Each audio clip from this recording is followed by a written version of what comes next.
ନମସ୍କାର। ଗଳ୍ପଟିର ଶୀର୍ଷକ ଅତୀତରୁ କିଛି। ରଚନା କରିଛନ୍ତି ଶ୍ରୀମାନ ସୁନୀଲ ଦତ୍ତ ବିଶ୍ୱାଳ। ଉପସ୍ଥାପନା କରିଛନ୍ତି ଶ୍ରୀଯୁକ୍ତ ବିମଳ କୁମାର ପଟ୍ଟଯୋଶୀ। ଗପ ଅତୀତରୁ କିଛି। ଆଜି ବି ପିଲାବେଳର ସେ ଚପଳତା ମନେ ପଡ଼ିଲେ ମନଟା ରୋମାଞ୍ଚରେ ଭରିଯାଏ। ଅନ୍ୟ ମନସ୍କରେ ହେଉ ପଛେ ସ୍ମିତହାସ୍ୟ ଧାରେ ଖେଳିଯାଏ ଓଠରେ। କାହିଁକି କେଜାଣି ଭାରି ଭଲ ଲାଗେ ସେଇ ପୁରୁଣା ସ୍ମୃତି ସବୁ ବାରମ୍ବାର ମନେ ପକେଇବାକୁ।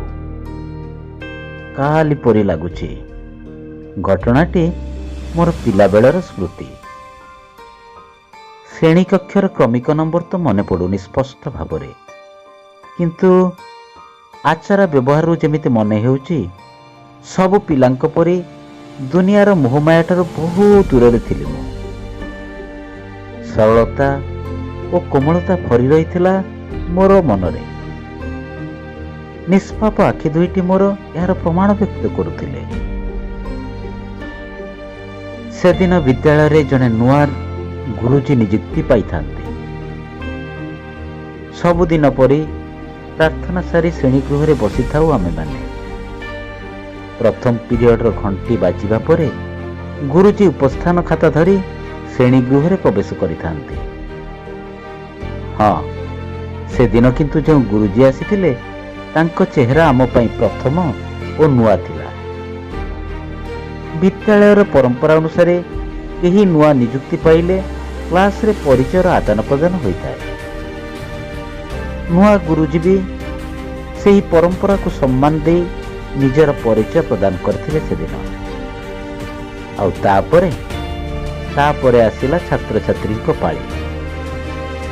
ଶ୍ରେଣୀରେ ପ୍ରାୟ 25ରୁ ଉର୍ଦ୍ଧ୍ୱ ଛାତ୍ରଛାତ୍ରୀ ଉପସ୍ଥିତ ଥାନ୍ତି।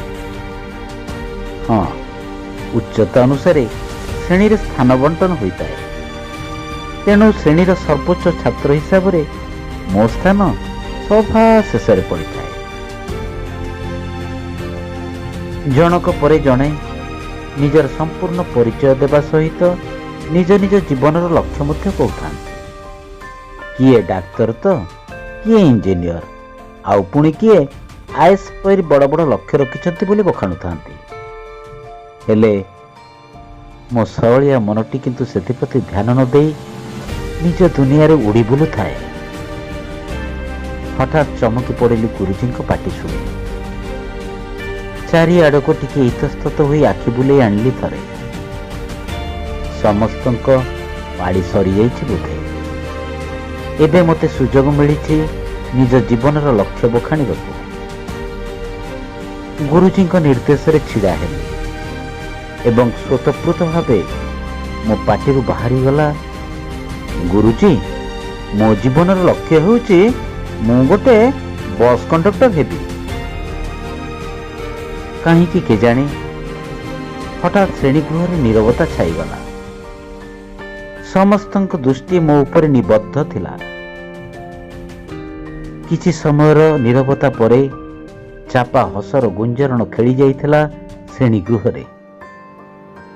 ଗୁରୁଜୀ ମଧ୍ୟ ହସି ଦେଇଥିଲେ ମୋ ମୁହଁରୁ ଏମିତି ଅଦ୍ଭୁତ ଉତ୍ତର ଶୁଣି।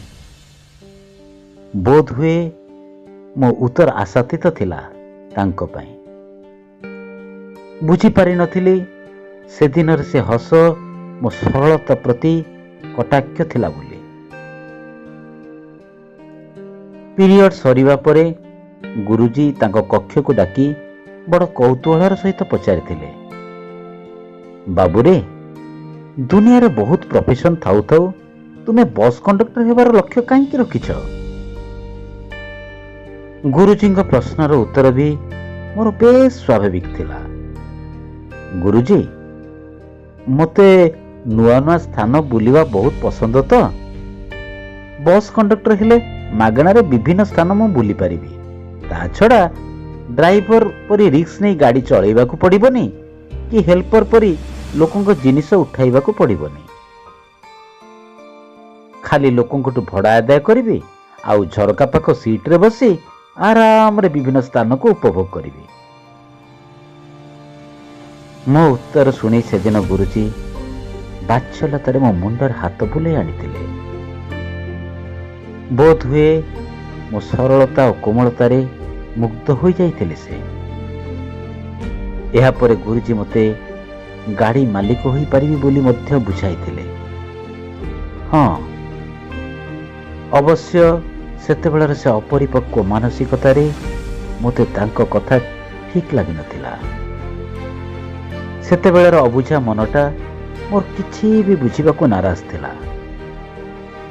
ବାର୍ତ୍ତାଳାପର ଶେଷରେ ଗୁରୁଜୀଙ୍କ ମୁଖ ନିଃସୃତ କେତୋଟି ଧାଡ଼ି ଏବେ ବି କାନରେ ଗୁଞ୍ଜରିତ ହେଉଛି। ସମୟ ପରିବର୍ତ୍ତନଶୀଳ।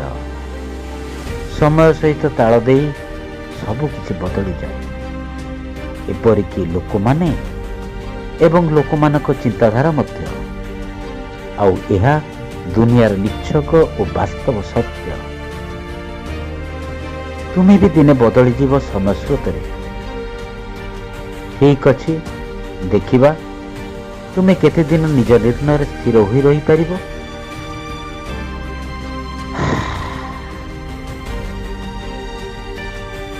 ସେଦିନର ସେ ଅବୁଝା ପିଲାଟି ଆଜି ବଡ଼ ହୋଇ ଦୁନିଆର ରଙ୍ଗରେ ରଙ୍ଗାୟିତ ହୋଇଛି।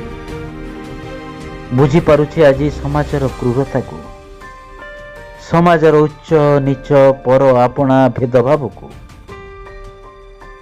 କାରଣ ଯାହା ବି ହେଉ ସେ ନିଜ ବାଲ୍ୟକାଳ ନିର୍ଣ୍ଣୟରୁ ଆଗକୁ ବଢ଼ିଯାଇଛି ଆଉ ଅନୁଭବ କରୁଛି ସେହି ପରିବର୍ତ୍ତନକୁ ନିଜ ଭିତରେ।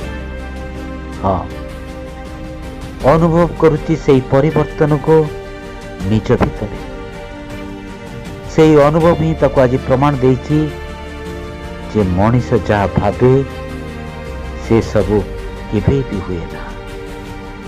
ସତରେ ସତରେ ସେଦିନ ନୂଆ ଗୁରୁଜୀ ଠିକ୍ ହିଁ କହିଥିଲେ। ଆଜି ବି ମନେ ପଡ଼େ ଗୁରୁଜୀଙ୍କ ସେଦିନର ସେହି ଶେଷ ପଦଟି ଏବେ ବି ରହି ରହି କାନରେ ପ୍ରତିଧ୍ୱନିତ ହେଉଛି।